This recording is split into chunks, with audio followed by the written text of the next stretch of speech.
Bienvenue pour une nouvelle vidéo. Aujourd'hui, nous abordons le Moyen Âge. Le Moyen Âge est une période de l'histoire de l'Europe qui a duré 1000 ans, 10 longs siècles durant lesquels la France s'est construite. Pour les historiens, le Moyen Âge est la période de l'histoire située entre l'Antiquité et la Renaissance. Donner des dates précises de début et de fin du Moyen Âge est assez délicat, mais en général, les historiens s'accordent pour dire que le Moyen Âge débute en 476 avec la chute de l'Empire romain et prend fin en 1492, année de la découverte de l'Amérique par Christophe Colomb. La société médiévale est avant tout une société d'ordre, chacun ayant un rôle bien précis à tenir. Les chevaliers sont ceux qui combattent, les clercs et les moines sont ceux qui prient, les paysans et les artisans sont ceux qui travaillent. L'histoire de cette longue période est subdivisée en 3 grandes époques.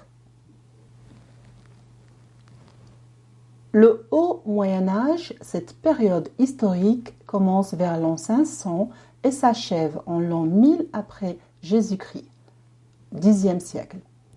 Le Moyen Âge central, appelé aussi Moyen Âge classique, du XIe siècle à la fin du XIIIe siècle. Et enfin, le bas Moyen Âge, aussi appelé Moyen Âge tardif, qui s'étend du XIVe siècle au XVe siècle.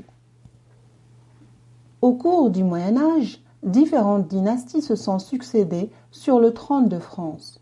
La dynastie mérovingienne, la dynastie carolingienne ou encore la dynastie capétienne.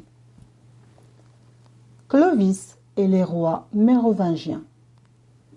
Peu avant la chute de l'Empire romain, un peuple germanique, les Francs, s'installa au nord de la Gaule et y fonda un royaume. En 481, Clovis devint roi des Francs. C'est l'un des personnages les plus importants de l'histoire de France. Clovis serait le fils de Childéric Ier, roi des Francs saliens de Tournai en actuelle Belgique, et le petit-fils du légendaire fondateur de la dynastie mérovingienne, Mérové. Afin de gagner la confiance des populations gallo-romaines qui étaient alors chrétiennes, Clovis se fit baptiser à Reims en 496. En 508, il fit de Paris la capitale du royaume. Après 30 ans de règne, il meurt en 511. Il sera parvenu à faire de son petit royaume un État puissant. Les rois mérovingiens, ses descendants, se disputèrent le pouvoir et conquirent de nouveaux territoires pour agrandir le royaume. Ils régnèrent jusqu'à ce que Pépin le Bref accède au pouvoir en 751. Pépin le Bref destituera le dernier roi mérovingien et se fera proclamer roi par l'Assemblée des Francs. Il sera le premier roi carolingien. L'Empire de Charlemagne. Pépin le Bref meurt en 768. Charlemagne, son fils, devint roi. C'est le 2e roi carolingien. Il entreprit de vastes conquêtes qui lui permirent d'agrandir considérablement le royaume. Charlemagne distribua des terres aux seigneurs qui devinrent ses vassaux. Il ordonna au clergé d'ouvrir des écoles pour tous et gratuitement. Il encouragea également le développement des arts et des lettres. En l'an 800, le pape Léon III couronna Charlemagne empereur d'Occident. Charlemagne nomme des représentants locaux pour faire régner sa loi.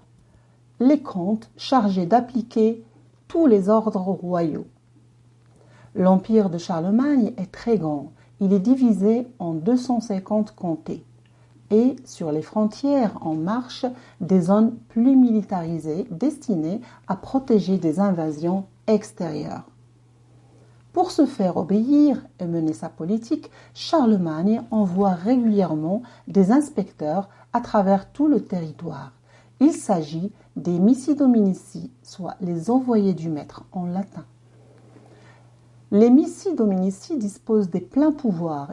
Ils surveillent l'action des comptes, font respecter les droits royaux, cassent les décisions de justice qu'ils estiment erronées, reçoivent les serments d'allégeance, supervisent le travail des évêques et informent le monarque de tout ce qu'ils jugent bon de lui rapporter. Le partage de Verdun. Charlemagne meurt en 814. Il laisse un véritable empire qui sera partagé entre ses 3 petits-fils lors du traité de Verdun en 843. Charles le Chauve obtint la Francie, la partie occidentale du royaume de Charlemagne, qui deviendra le royaume de France. La formation du royaume de France. Les rois qui succédèrent à Charlemagne distribuèrent de nombreuses terres à leurs vassaux. Seuls les seigneurs étaient capables d'assurer la sécurité de leur domaine, notamment contre les invasions vikings. En 987, Hugues Capet est proclamé roi par une assemblée de ducs et de comtes. Il sera le premier représentant de la dynastie des Capétiens. Le domaine royal n'était alors plus qu'un petit territoire situé en Île-de-France, entre Compiègne et Orléans. Les rois capétiens, ses descendants, le reconquirent peu à peu. À la fin du Moyen Âge, le royaume de France était unifié. Parmi les autres rois qui ont marqué l'histoire de France, Saint Louis, qui a régné de 1226 à 1270, c'est un roi de France capétien, né à Poissy le 25 avril 1214 et mort le 25 août à Carthage, près de Tunis. Il régna pendant plus de 43 ans, de 1226 jusqu'à sa mort.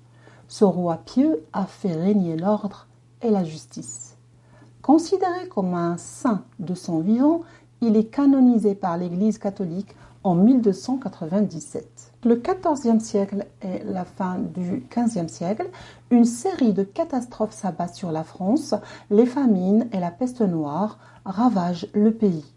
La guerre de Cent Ans, qui dure de 1337 à 1453, est un conflit qui opposa la France à l'Angleterre.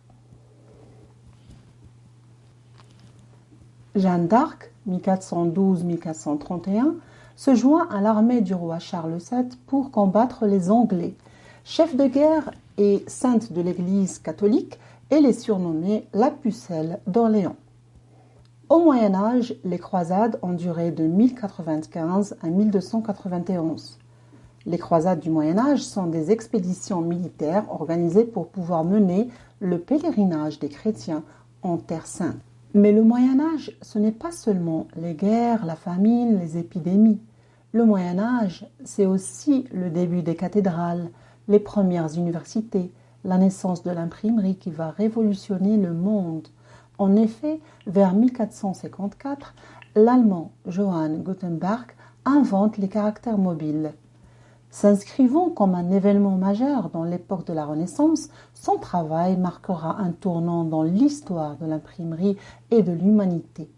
Jusqu'alors réservé aux moines, le savoir va alors se diffuser largement et la Bible va laisser place à des écrits d'un genre nouveau, la littérature.